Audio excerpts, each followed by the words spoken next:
Ambassador Bolton is presently a senior fellow at the American Enterprise Institute. He's a Fox News Channel commentator. He is on the road 29 out of 31 days a month promoting the truth of President Obama and his actions, his terrifically terrible actions, helping and enabling Islamic terrorism. I am proud to present to you the past recipient of ZOA's Defender of Zion Award and my friend, a great American statesman, Ambassador John Bolton.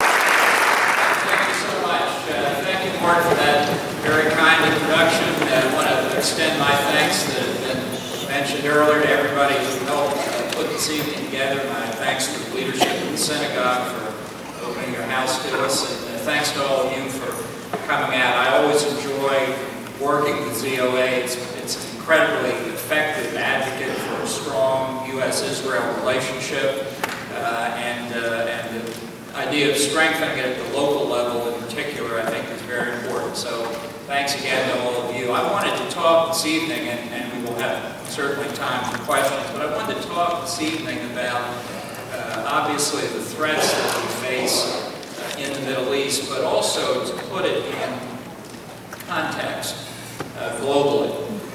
Because although I think the threats that America and its friends face in the Middle East are probably worse than in any other region, the decline of American power and influence is being felt around the world. It's not because the strength of America is being reduced. We're doing this to ourselves. This is a voluntary action. It's a policy that our government is pursuing. And to me, it says something to us very directly as citizens. We have not had, in my view, in a dozen years, a really meaningful debate at the national level about what America's place in the world is. We obviously have a lot of other priorities. We're all concerned about our economy. We're concerned about a lot of domestic issues. And that's quite legitimate and proper. But you know, especially when it comes to presidential elections, which we're facing next year, there's no better place for a debate on what the best American national security policy should be. Because after all, the Constitution assigns primarily to the president the job of protecting the country. And of all of his other responsibilities, the first job of the president is to defend our country and its people.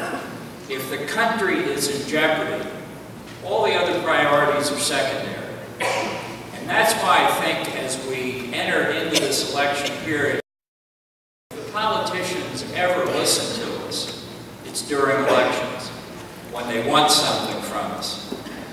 So this, to me, is an occasion to have a broad debate about America. I think it's evident from our history that you cannot sustain the way of life we have here at home without a strong American presence internationally.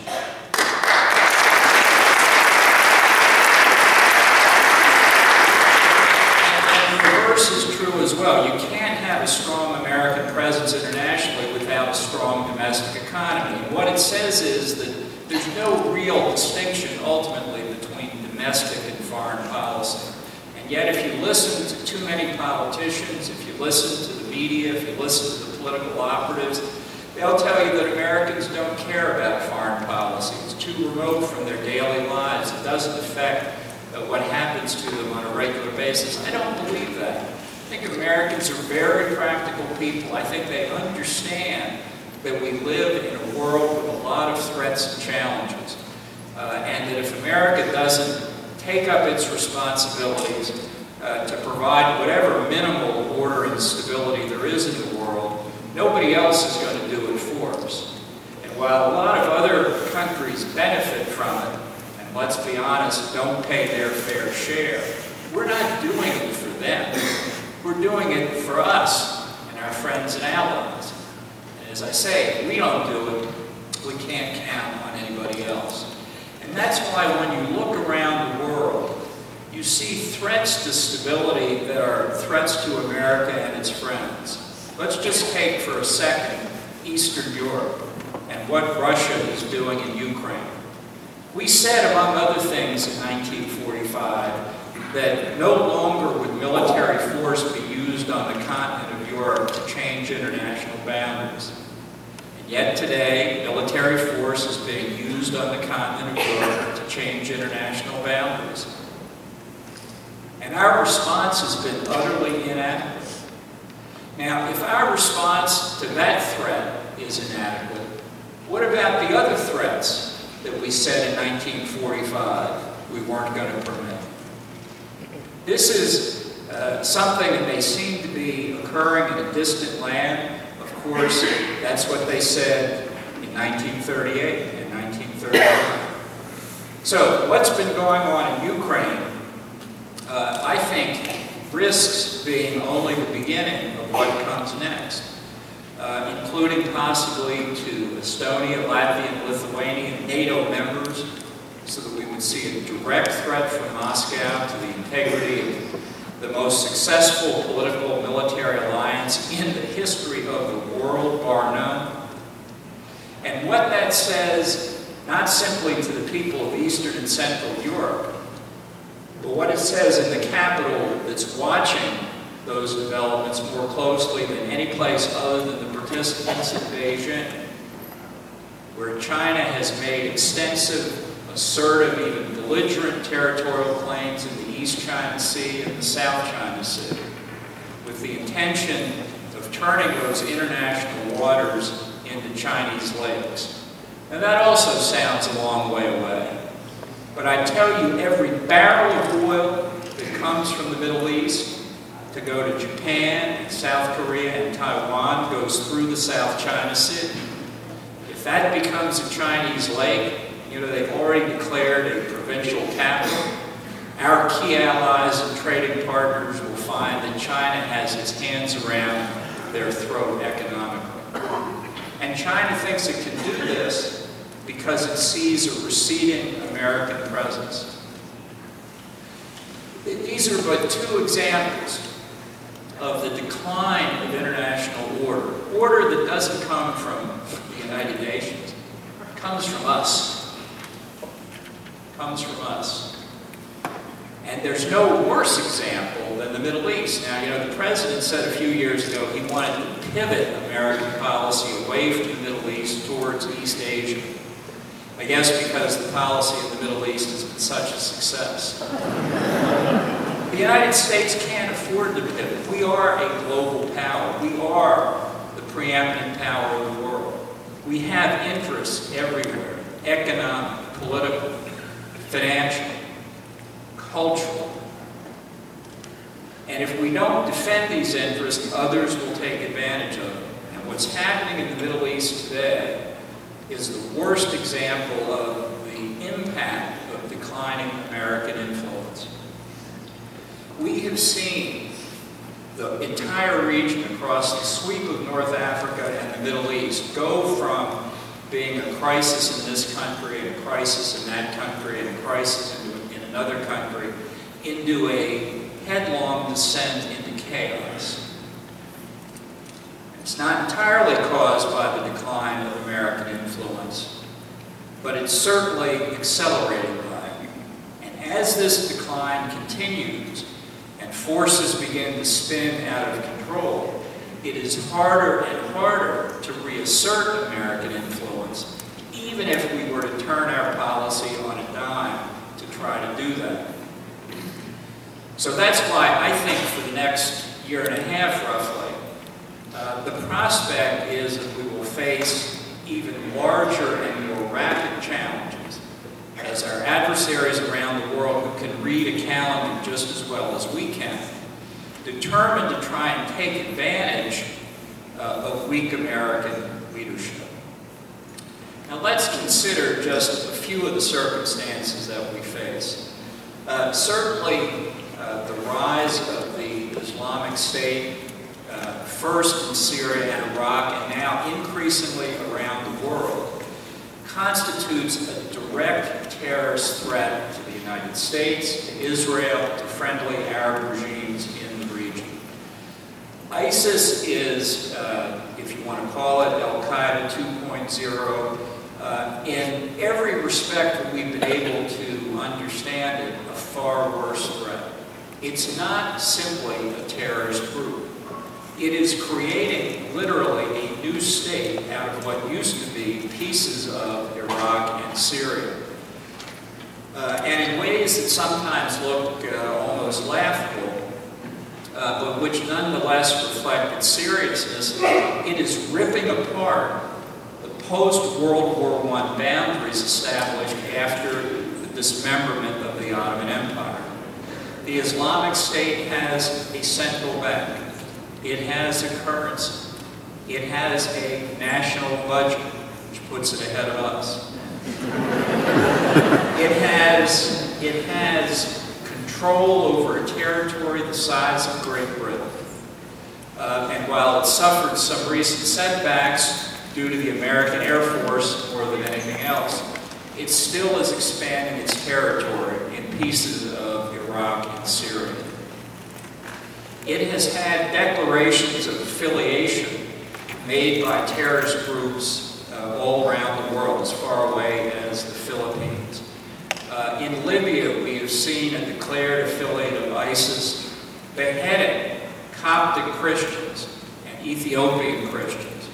We have seen Boko Haram, which has terrorized Christian communities in Nigeria, Cameroon, and Niger, declare itself the African province of the Islamic State. And we have seen ISIS most recently establish a chapter in Yemen, which already has the unfortunate distinction of being the headquarters of Al-Qaeda in the Arabian Peninsula and the source of the Houthi coalition, which is a surrogate for Iran.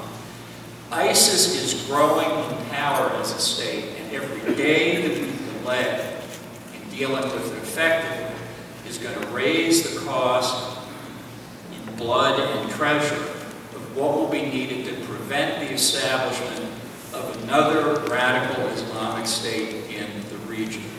You know, Winston Churchill, addressing the Bolshevik Revolution in Russia, said at the time that we should have strangled Bolshevism in its cradle. And his insight was that if you act early at a stage of crisis, you can prevent the crisis from growing worse. You know, ladies and gentlemen, ISIS broke out of Syria and took Fallujah in Iraq in January of last year. Fallujah, where so many Americans died in the aftermath of overthrowing Saddam Hussein, now in the hands of the ISIS terrorists. And ISIS took Mosul, the second largest city in Iraq, in June of last year. It's April of 2015, and we have done almost nothing effective to stop ISIS. So this threat is continuing to rise. Al-Qaeda is undergoing its own resurgence, but ISIS is sweeping past it. Anybody who says that the war on terrorism is effectively over or that we're winning isn't awake.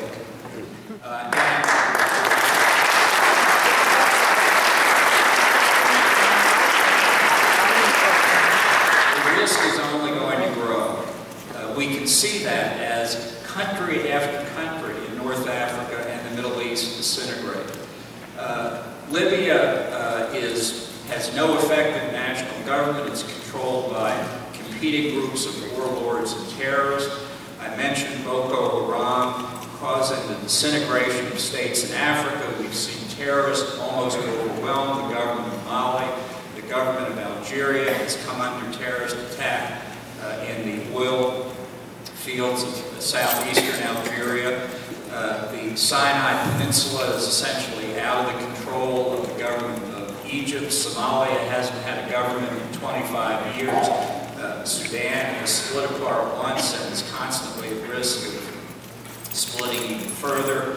Yemen has ceased to exist as a functioning government, and the danger of the terrorists, whether they're Shia Houthi or Sunni Al-Qaeda or ISIS spreading across the oil-producing monarchies of the Arabian Peninsula.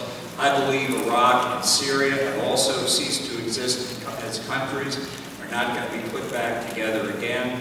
And of course, looming over everything is the world's central banker of international terrorism these last 35 years, the Ayatollahs in Tehran, who are on the verge of getting nuclear weapons. This isn't getting any better. And what we have seen is a withdrawal of American efforts to influence the circumstances. I'm not saying that a stronger, more robust American policy would solve all these problems, because manifestly that would not be enough. But even the small presence that we can sometimes bring can have an enormous effect. And we saw an example of that just last week, maybe inadvertently, when a small carrier battle group was dispatched from the Persian Gulf to the Red Sea in order to prevent the Iranian flotilla that was steaming toward Aden in Yemen from offloading supplies for the Houthi rebels. Our carrier battle group didn't have to fire a shot. Its mere presence caused the Iranian ships to turn around and go back home. That's what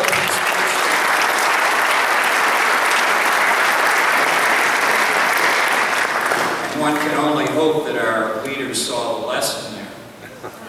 But obviously, even though the terrorist threat continues to grow and the risk of terrorist attacks here and in Europe increases because of ISIS's attraction of many people from the United States and Europe who go to Syria or Iraq bearing valid passports, meaning they can get back into the United States or Western Europe with no difficulty whatever. The single greatest threat remains the Iranian nuclear weapons program. Now, this is something that I have to say I have dealt with, unfortunately, largely unsuccessfully for 15 years. It's a consequence of America's leaders not being willing to confront the unpleasant reality of a state making continuous strides toward nuclear weapons capabilities. Iran isn't the only rogue state that seeks nuclear weapons that we failed to stop. We failed to stop North Korea, too. And just think about the comparison between North Korea and Iran. North Korea has operated for 5 decades under one of the most extensive systems of international sanctions in history. It is one of the poorest countries on earth. It has nothing of value to sell. Under communism, it's become a prison camp for its 25 million inhabitants. And yet this poor, isolated country has detonated 3 nuclear devices. Our commanders in Korea believe that its ballistic missile program has it on track to be able to miniaturize the nuclear devices so they can fit under a ballistic missile nose cone and reach the west coast of the United States within a very short period of time. Now, really, if North Korea can do that, do you think economic sanctions against a 7,000-year-old civilization like Iran are going to stop the Ayatollahs from their 30-year-long objective of getting nuclear weapons? It's a form of delusion for our political leaders to go through exercises about diplomacy and sanctions.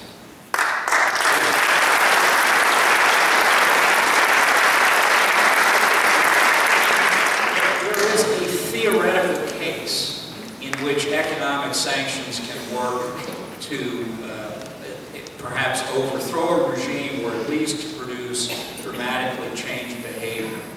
And these are the circumstances where the sanctions are overwhelming and comprehensive, where enforced uniformly by all countries of the world, and where the ultimate enforcement mechanism is supplied by military force. That is the theoretical case in which sanctions can work. Now, in recent history, the closest we have come to that were the sanctions imposed on Iraq after it invaded Kuwait in 1990. Thoroughly comprehensive, adhered to by almost every country, not all, almost every country, and enforced by the United States military.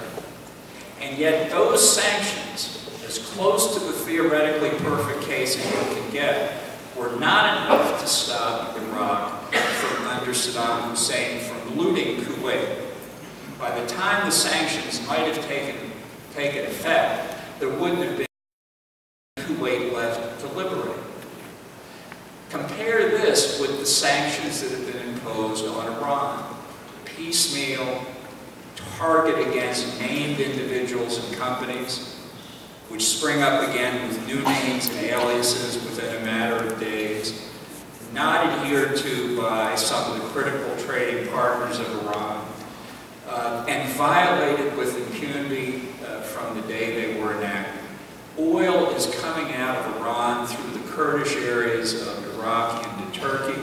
It's coming out through Iraq itself because of the Shia-dominated government cooperating with Iran to smuggle the oil in through Iraq and then out through its own ports. The chemical composition of the oil is essentially indistinguishable from Iraq's own in the southern region. Yes, the sanctions have imposed some economic hardship on Iran, but the Director of National Intelligence, General James Clapper, testified in open session last year they had not slowed down Iran's nuclear weapons program one iota. People say, but the sanctions have brought Iran to the table. Well, of course.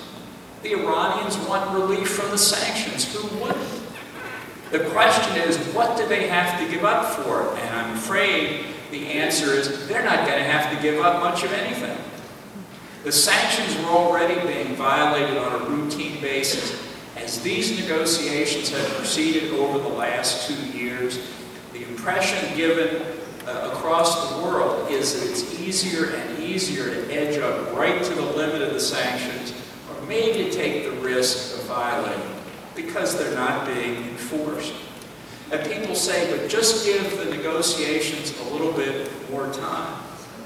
You know, I've been involved indirectly on behalf of the United States in negotiations with Iran over its nuclear weapons program for 12 years. 12 years from the time the Europeans first began negotiation. Do you think it's not possible in 12 years to convince people that the Iranian program is peaceful, if it really were? I mean, what evidence do you need in 12 years to supply? The fact is that negotiation and diplomacy, like any other human activity, has costs as well as benefits. And one of the principal costs is time.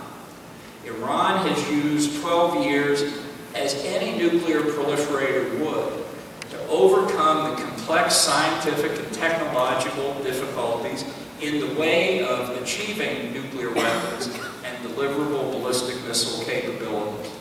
They're not rushing to build 1 or 2 nuclear weapons. They're building a broad and deep nuclear infrastructure, very capable when they make the decision to go ahead with weapons production, not to produce 1 or 2 weapons, but to produce scores or hundreds. That's why the continuing negotiations for them are something they could live with for a long time. That's why they're saying June 30th is not a deadline. Because they're getting relief from the sanctions even as we speak. And if the sanctions were lifted formally, they know that it would be very difficult ever to put them back into place. Our negotiators talk about snapback sanctions. They can't describe how that's going to occur because there's no such thing as snapback sanctions. The Iranians will violate this deal before the ink is dry, as they have violated every other commitment they've made on nuclear weapons, beginning with the Nuclear Non-Proliferation Treaty. This whole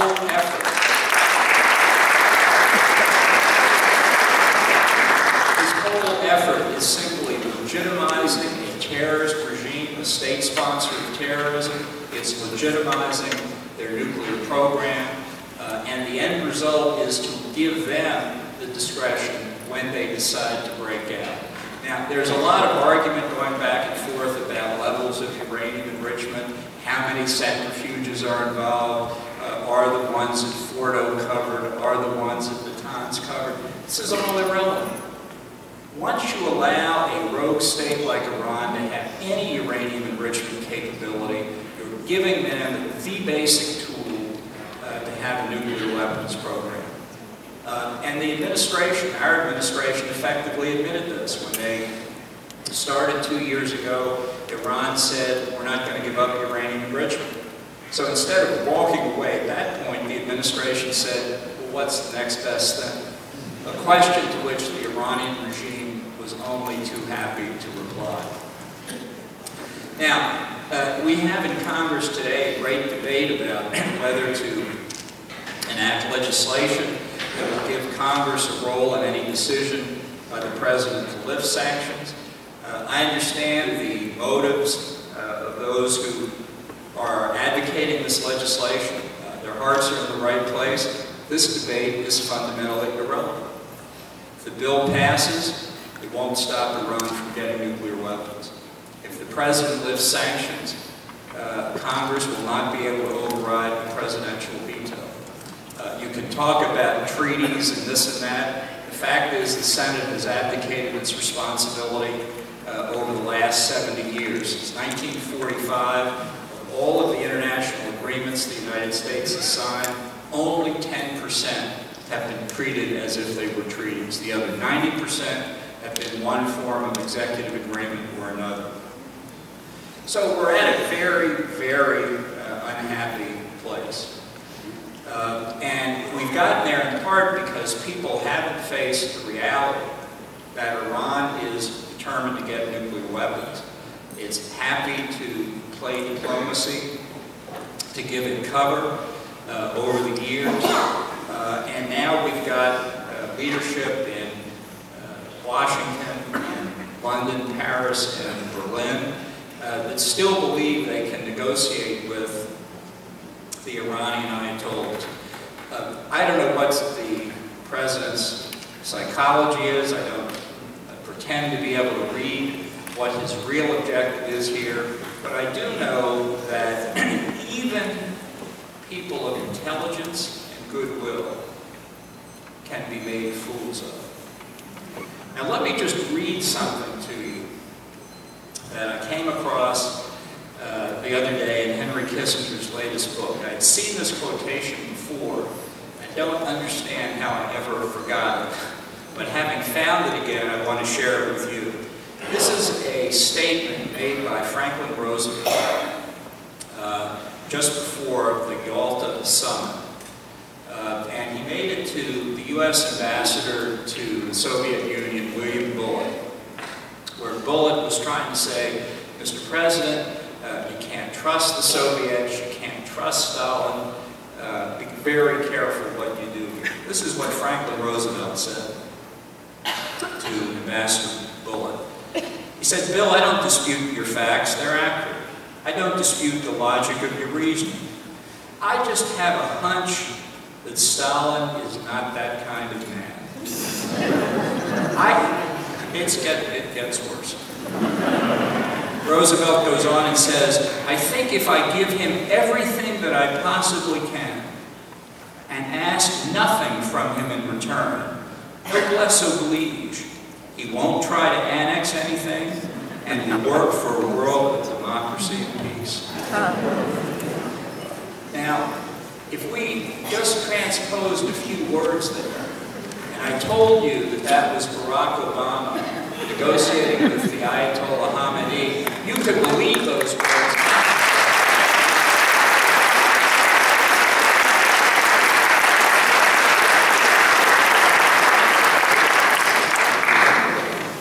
The fact is we now have only two possible outcomes for the Iranian nuclear weapons program. Outcome number one, far and away the most likely, Iran gets nuclear weapons.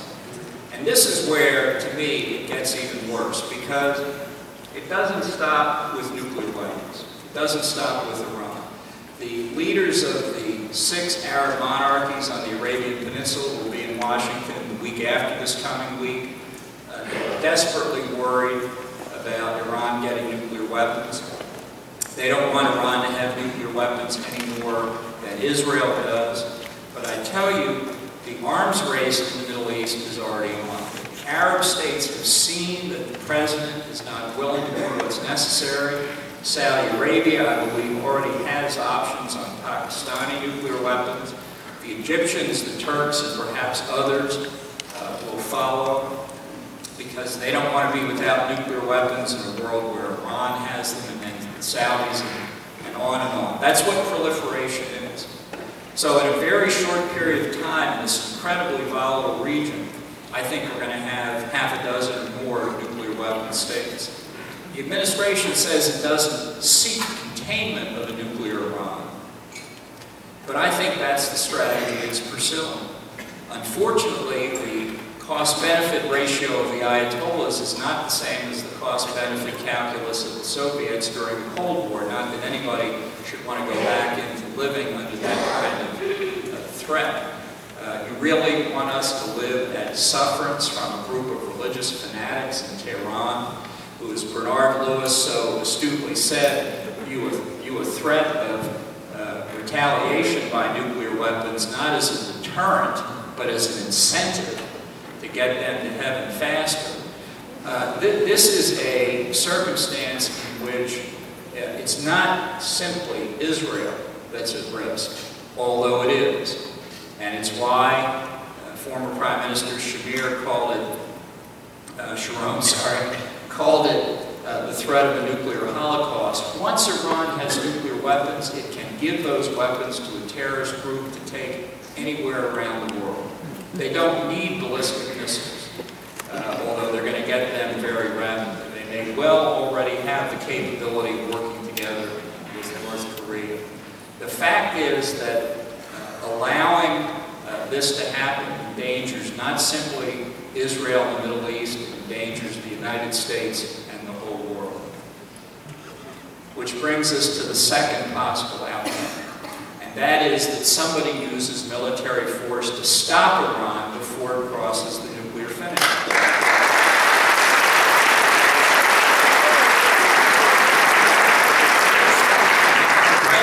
The President has said that all options are on the table, but nobody believes him. The Iranians don't believe him, the Israelis don't believe him. I don't think the President believes himself. The United States is not going to use military force for the next year and a half, which is why the spotlight is on Israel.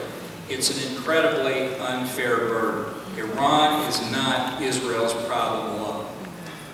But as Israel has done twice before in its history, it now faces the incredibly difficult and dangerous decision whether to use military force to stop a nuclear weapons program in the hands of a hostile state.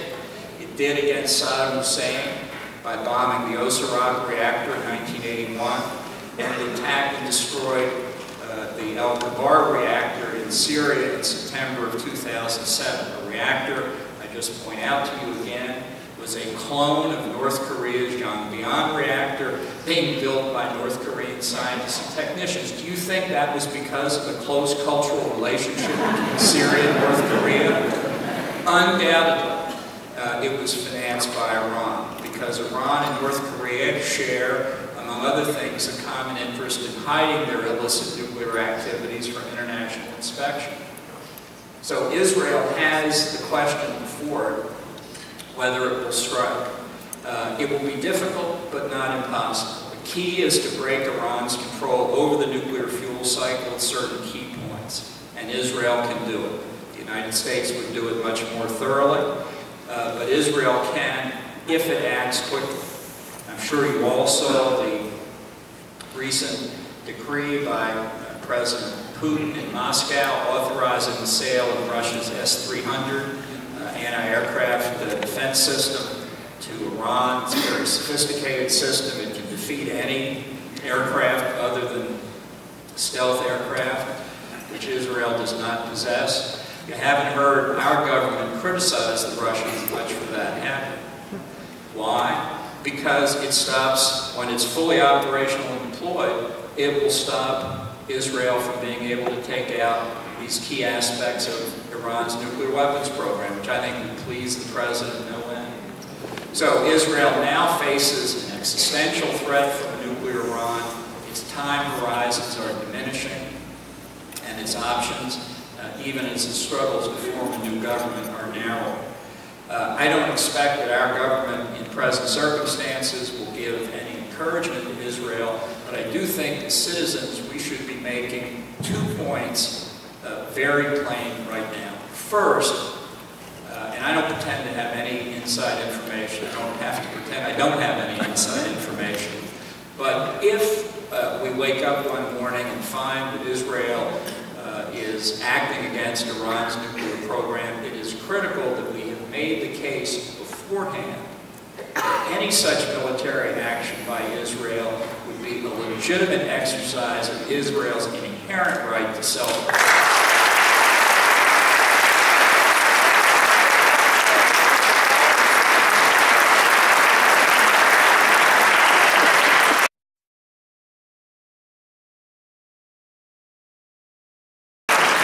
Second, recognizing that this effort to break Iran's control over the nuclear fuel cycle will be dangerous and costly in terms of service members and materiel, the United States should pledge immediately to protect Israel at the United Nations and resupply it with whatever it needs to protect itself against any Iranian strike.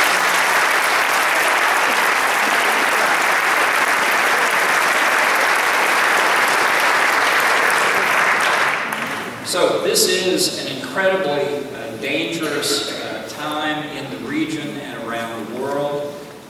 We have been relatively lucky since 9/11 not to see a major terrorist attack here on the American homeland. But one cannot count on that string of good luck lasting for a long time.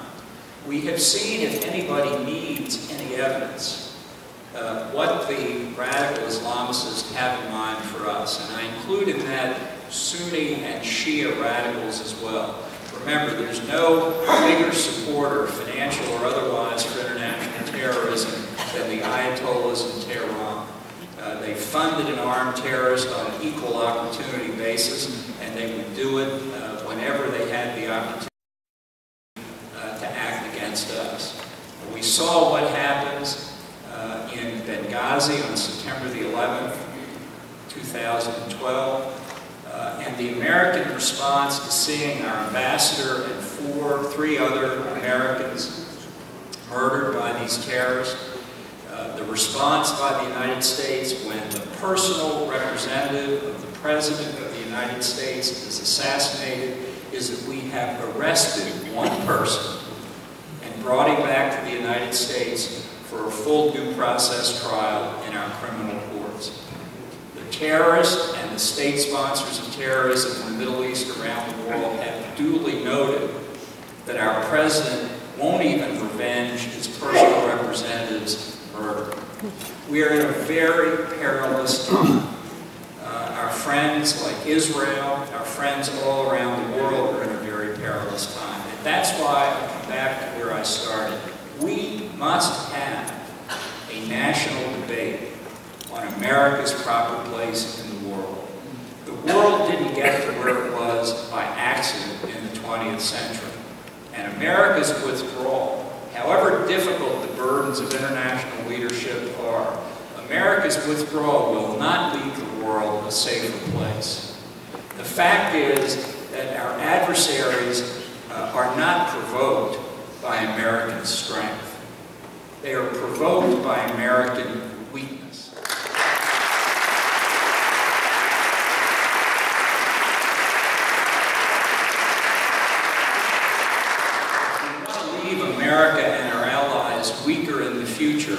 can see the course ahead of us. I don't think that's where the American people are.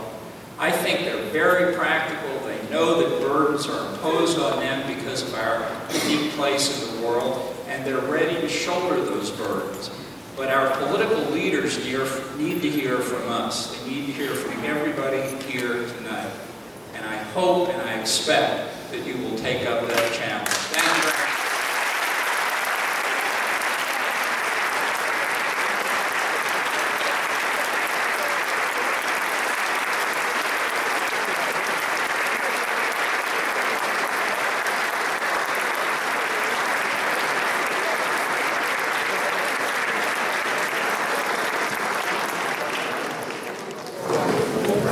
You would have to take a couple of breaths for that very insightful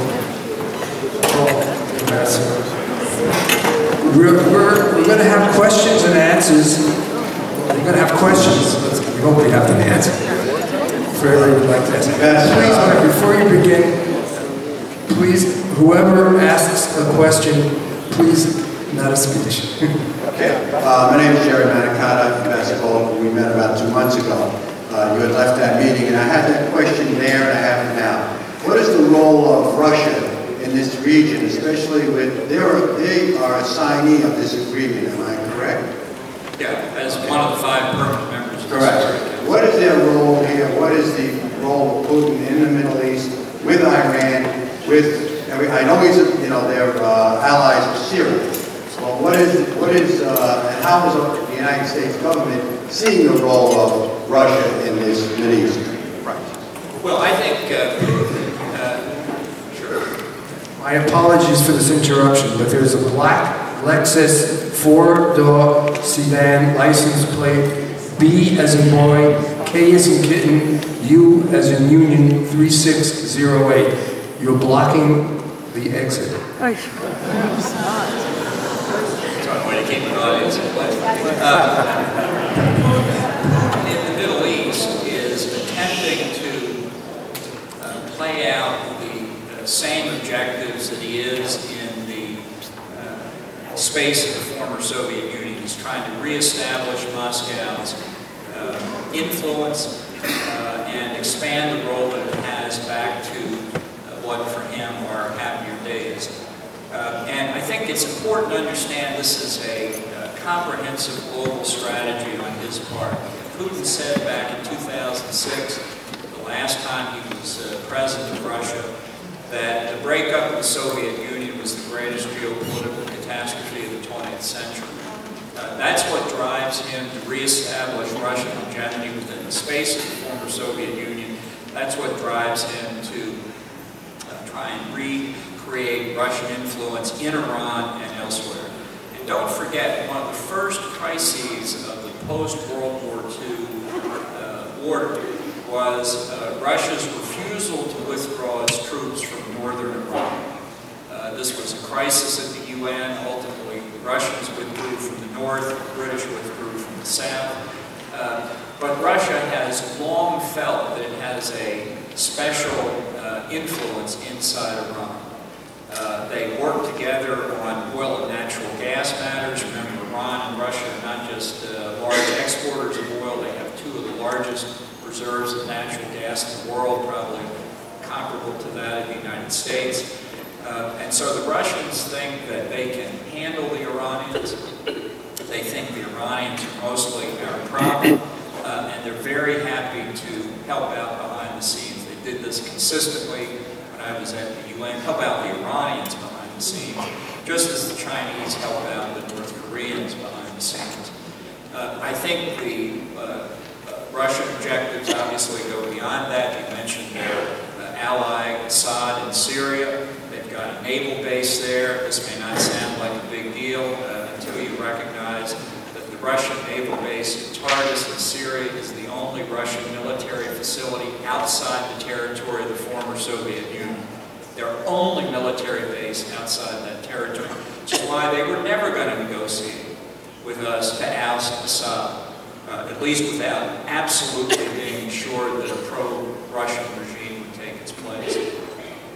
So Russia's interests are almost entirely contrary to ours throughout the region. It's why they've tried to reinsert themselves into Egypt now 30 years plus after Saddam expelled the Soviet advisors, why they're trying to sell Egypt weapons, why our disastrous handling of the Arab Spring in Egypt has created this opening for Putin to get into, and why he's trying to exploit it. So basically the Russians are fishing in troubled waters in the Middle East, and unfortunately having a good deal of success. Thank you for coming, Mr. Ambassador. I have a very quick question. Obviously, you said you can't read our president's mind. You don't know what his motivations are, but I do wonder if you could think of anything that he would have done differently in the past or is doing differently now if he were, in fact, an agent of Iran.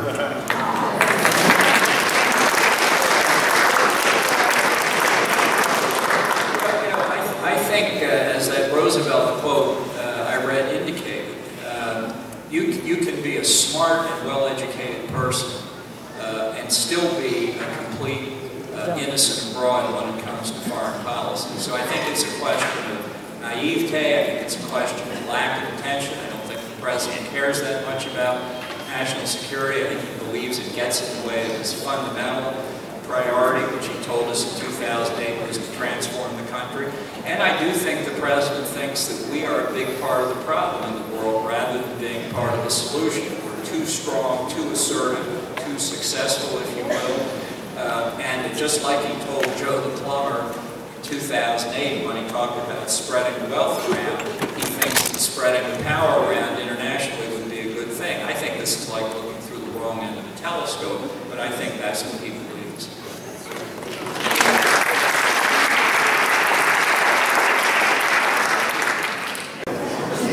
It has been a privilege to hear your very detailed explanation of where we've gone wrong and what we need to do.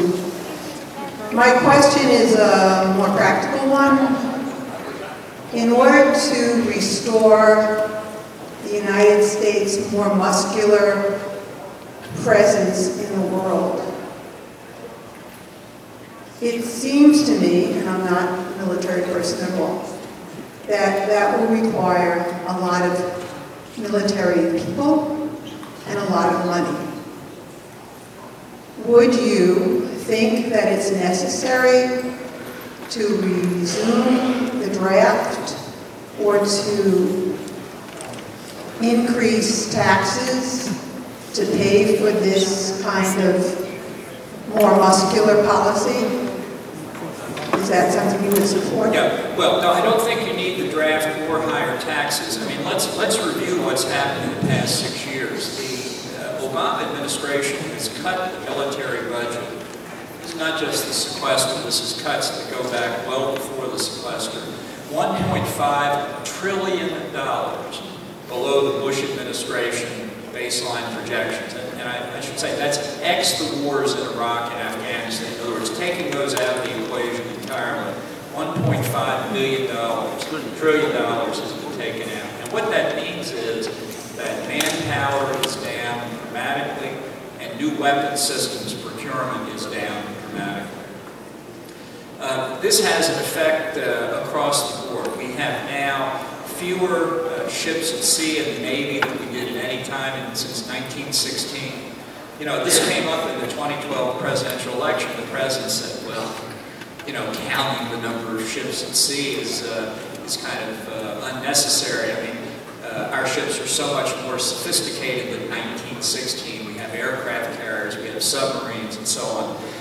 And so he sort of snarked his way through the debate with Romney on that. That would all be very interesting if our Navy were fighting ships that were built in 1916. But unfortunately, our adversaries build ships too. The Chinese are building a blue water Navy for the first time, listen now, for the first time in 600 years, that will challenge the depleted U.S. Navy for the Western Pacific. There was just a story the other day that the Russian and Chinese navies will hold their first joint maneuvers in the Mediterranean. A little removed from China, but not removed from their interest. So I think we better get, we need to face up with the fact that we will need a dramatic increase in military spending just to get back to where we should have been. And it's for things not just sophisticated new weapon systems, but for a completely new fleet of aerial refueling tankers to keep our planes in the sky worldwide. That sounds like the most uninteresting expenditure that we could imagine. But I tell you, those aerial refueling tankers are what allow us to project power on a worldwide basis.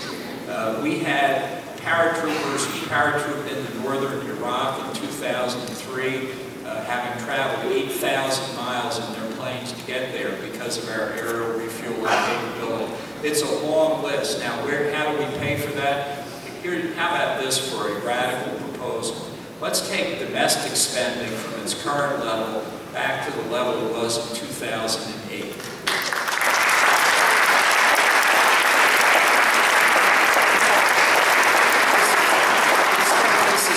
This is not austerity. We were spending too much in 2008. The total budget for the federal government should stay in the range of 17–18% of the gross national product. Right now it's up to 21 or 22%. We reduce it to its historical levels, we'll create more jobs. There are a whole range of things that we can be doing, but I absolutely believe it's critical to make these expenditures on the defense budget we haven't made. There are savings, let me say, in the defense area that we can and should make. The procurement system is adding enormous cost to the budget. We can eliminate the military health care system. It is expensive. It doesn't provide the best care for our service members and their families. I think that money could be saved and put back into the defense budget. But don't let anybody tell you you can have the defense capability we need without more spending. It just won't work. We have to be honest with ourselves.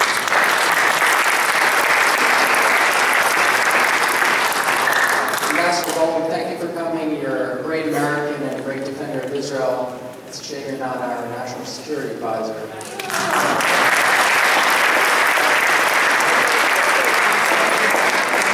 How successful have you been recently, or how successful do you anticipate being in the near future to influence our policymakers? Because we need you in there. Yeah, no, look, it's hard to influence anybody in the White House today. I think they're on an autopilot looking for the evidence. The president has already said a deal with Iran is the signature achievement of the second term comparable to Obamacare in the first term. I wouldn't have picked that as an analogy, but that tells you what his metric is. He's going to sign this deal no matter what. So I think we need to be looking at what the alternative is. You're not going to hear American politicians talk about that, at least not very many of them. They'd much rather talk about strict sanctions on Iran. The sanctions haven't worked.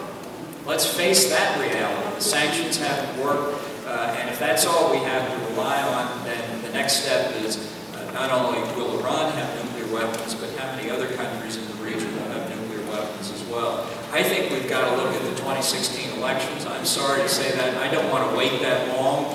We're in a period of real vulnerability, but that's the reality. You know the old saying, that people get the kind of government they deserve. I hope that's not true, but we have to work to change it. I just think it comes down to that.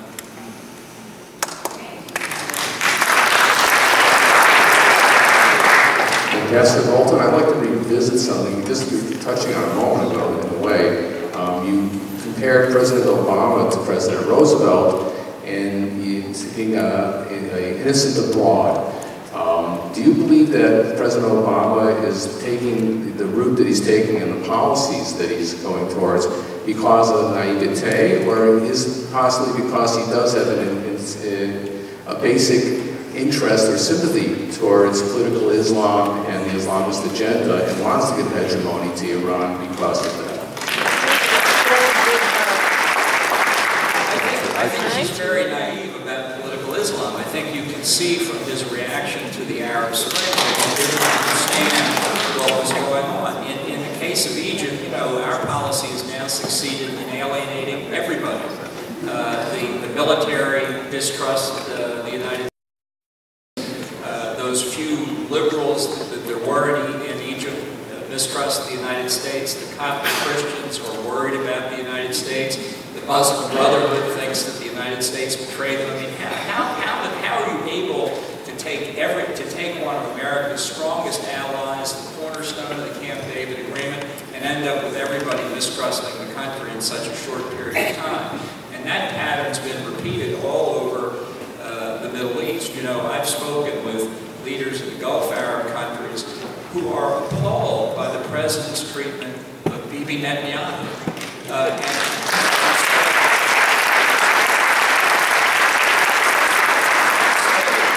is that possible? And yet these people are nothing if not realists. They look at how the president treats Netanyahu and they say, how will he treat us in our time of trouble if that's the way he treats his closest friends? What the psychology is, I don't know, but I do know what the outcome is, and it's uniformly negative for American interests around the world. Thank you. Ambassador Bolton, I want to thank you for everything you've done for the security of the United States and the state of Israel. If we only had a leader like you, the country and the world would be in a very different place. I'm just curious about...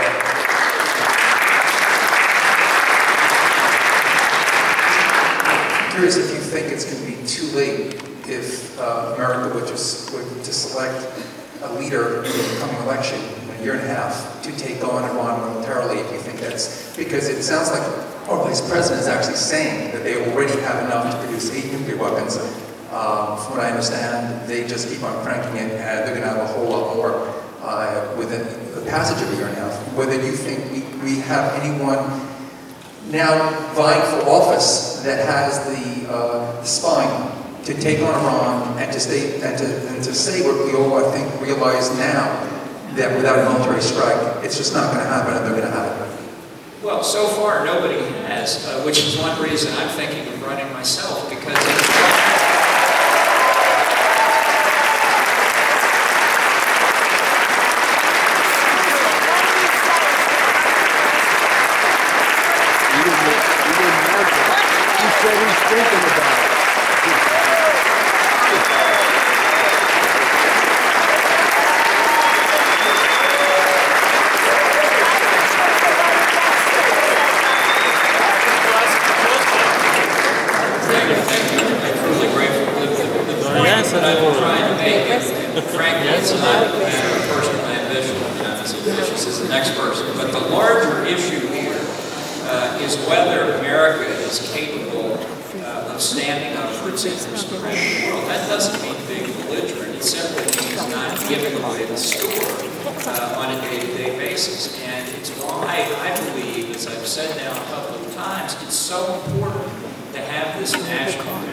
President Obama's first speech on foreign policy was at the Muslim Brotherhood University in Egypt.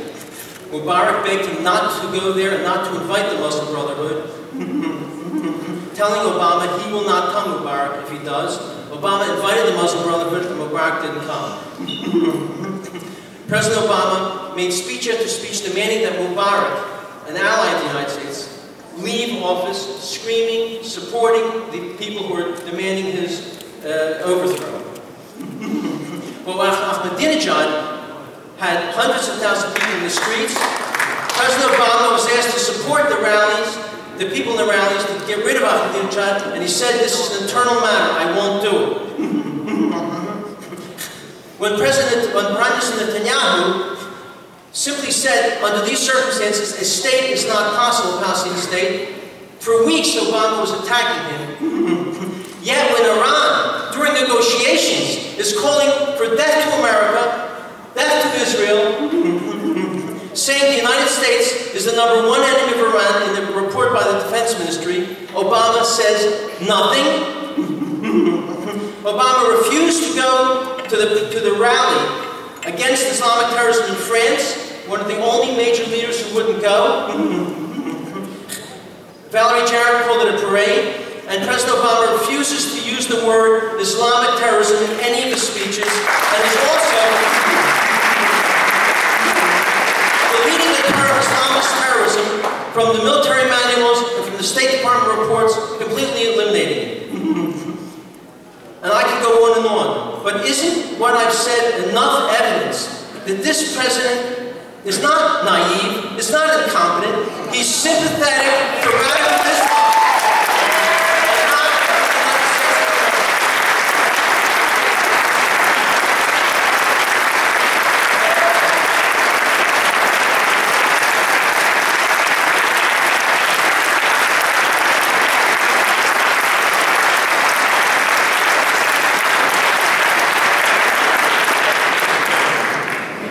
Well said, Morris.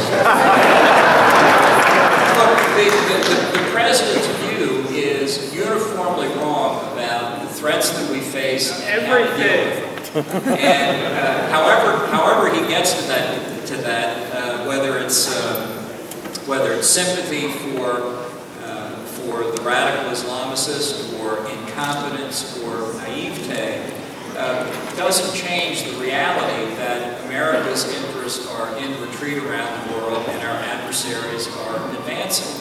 The fact is, though, we've got opportunities that we shouldn't miss. And just to come back to Egypt, many of you probably know the story of President El-Sisi, who went to Al-Azhar University some months back and addressed the academics there and said, we need a revolution within Islam.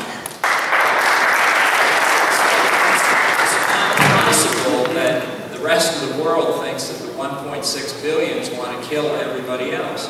And then on January the 6th, which is the Coptic Christmas Eve, he went to the largest Coptic cathedral in Cairo and with the Pope, Tawadros II, greeted the parishioners and wished them Merry Christmas and said, we are all Egyptians. Now, those acts put a target on his back, just like Anwar Sadat had a target on his back after he went to Jerusalem. And yet the president still won't address El-Sisi as the ally he is. I'm not here advocating that El-Sisi or Mubarak are Jeffersonian Democrats, because I'm sure that they're not. But Mubarak upheld the Camp David Accord even against the Muslim Brotherhood's opposition. And he had said repeatedly to Americans, I've been in his presence when he said it, if I go, the Muslim Brotherhood is coming. We shouldn't be under any illusions that the military's current position in Egypt means the Brotherhood is finished. Far from it. This struggle is going to go on, and everybody reads the signals.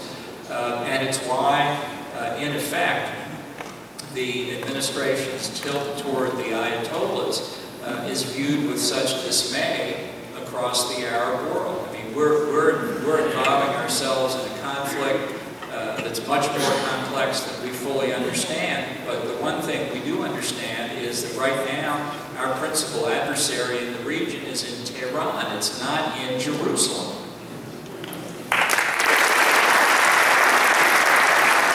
President Bolton, you sort of stole my thunder. How about, excuse me, how about if we have the last three questions together, and then Ambassador Bolton will answer all three. We'll do three together, and then... there's a lack of leadership in this country, and a lot of people don't have confidence in people running for president. When I said you stole my thunder, would you seriously consider starting your campaign for the presidency tonight?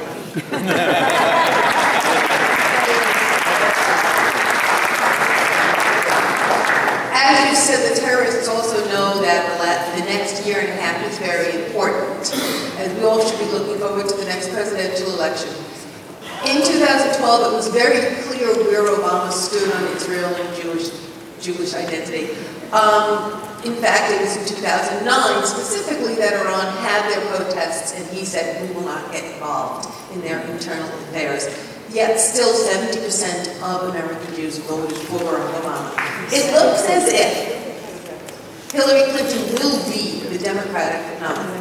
Ask the question. If she were to win, how do you feel she would treat the rest of the world, the Muslim Brotherhood and the Islamic terrorists? He's a good question. Why don't we let the ambassador answer those two questions, okay? Well, they certainly tie together. You know, one of the things that dissuades me from running is since I'm not personally wealthy, I don't have, as Mort explained to you, I don't have wealthy parents, and I don't have a government salary. Basically it means I have to give up all my income. So that's one of the considerations I'm thinking about. But I tell you, the one thing that could impel me into this race would be the opportunity to debate Hillary.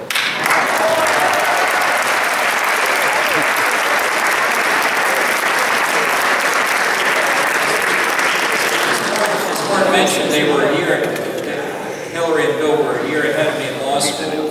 I'd like to say that means I've been burdened with them 20 years longer than the rest of the country. But I do believe this. I think the way you are at that time of life, law school or grad school or whatever, it's pretty much the way you are for the rest of your life. She was a radical then. She's a radical now. She doesn't have any problem getting to the left of Elizabeth Warren, the Democratic Party. That's where she feels most comfortable. I read her memoir of her State Department years called Hard Choices, all 650 pages of it. I can assure you, you don't have to. I looked especially for indications of her separation from the president on key foreign policies, and you had to strain hard even to find a nuance. So I believe that while she's smarter politically, and that comes from her husband, than Obama is, her instincts, her inclinations, her ideology is in the same place. Ambassador, thank you for being here. I actually am very interested as to your thoughts on the potential scenarios of Iranian retaliation in the aftermath of an attack either carried out by the United States or Israel. Obviously, we know that the responses to the Israeli attacks in Iraq and Syria on their respective nuclear reactors were comparatively mute to what was potentially expected. And also as a follow-up to that, in the aftermath of such an attack, or in the coming years, what is the ability of the Iranian regime to actually persist as a legitimate government, considering, you know, the potential kind of backlash that would be spurred on among the population, and especially with regard to a lot of the negative feelings that have been expressed since 2009. Thank you. Well, to take the second one first, I think any attack on the nuclear program should be accompanied by a policy of regime change. I think that should be declared American policy in any event. This regime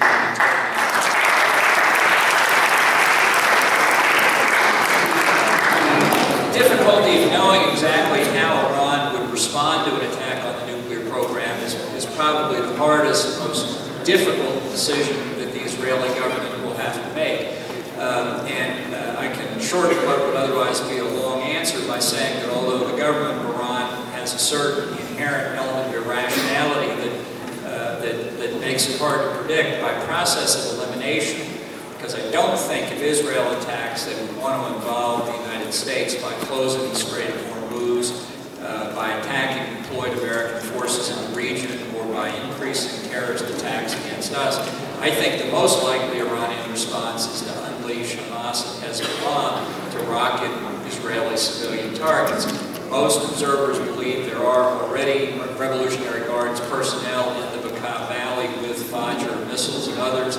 I don't believe, I wish I were wrong about this, but I don't believe that the Operation Protective Edge destroyed all the Fajrs that are buried underneath Gaza. I think Hamas and Iranian personnel there would also be able to get those missiles out of tunnels, deeply buried tunnels where they were stored. And that's why it's so important for America to resupply Israel with F-16s and other equipment that Israel will lose over Iran, because it Israel needs immediately to reestablish air superiority over Lebanon and the Gaza Strip. Indeed, they should have it at the same time they're attacking the Iranian targets.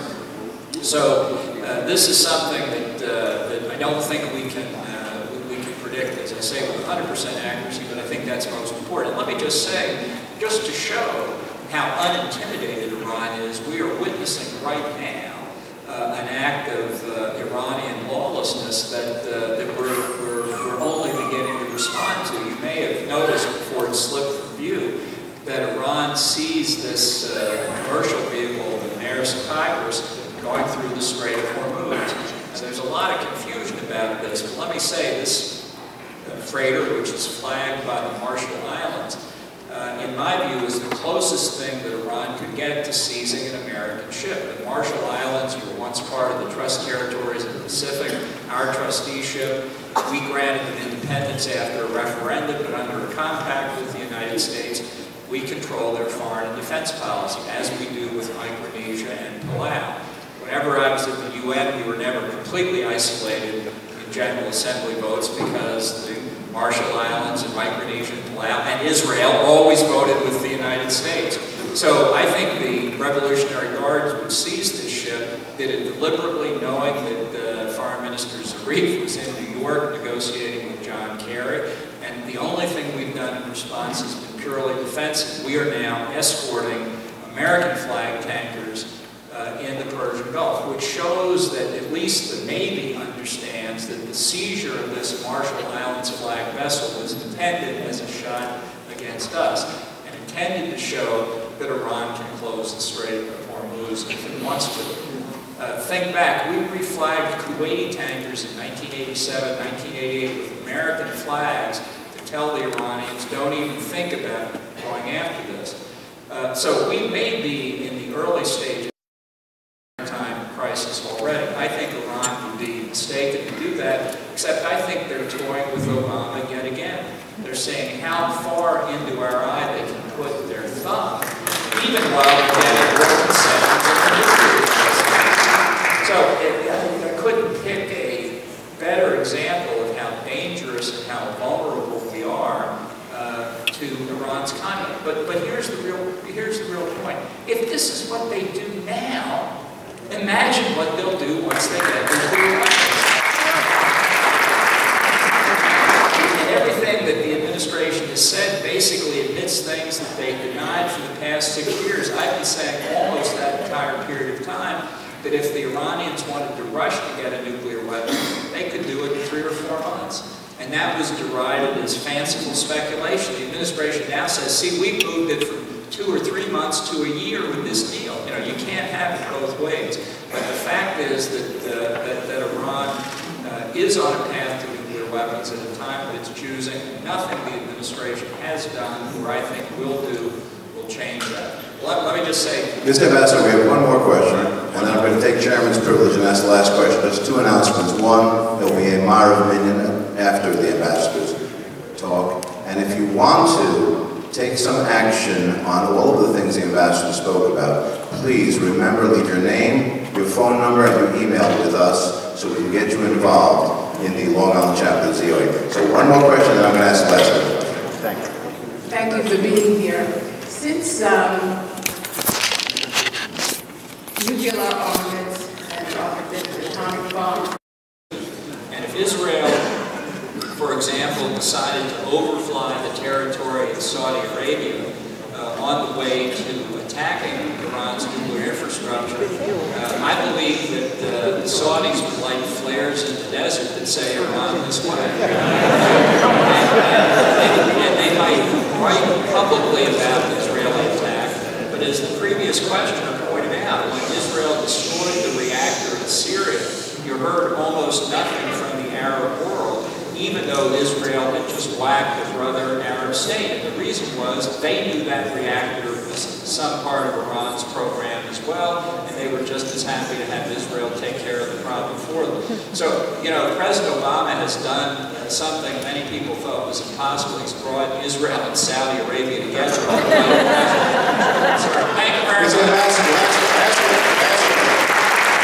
As Chairman, I speaks to your role as the ambassador to the UN. You once famously said that the top floors of the UN could have been removed and there would not be any loss to humanity. I'm asking you, the President has threatened implicitly to withhold the veto in the United Nations. You have such experience in the United Nations. Please, tell us what you think is going to happen in that regard. This is an attack on Israel's very legitimacy, because the effort would be to say that Israel is acting in its own self-defense was somehow impermissible. And it's only been the American veto that's protected Israel against resolutions to that effect. So if the President were to stand back and allow one of these resolutions to be adopted, we would be back in the days of the Zionism is racism resolution. And that would be a catastrophe for all the obvious reasons. So I think that speaks to the President's real antipathy for Israel. This is not something about Bibi Netanyahu. If he doesn't like Bibi, he should just get over it and act like a professional. That would be a direct assault on Israel, and people ought to understand that. Thank you, Mr. Ambassador.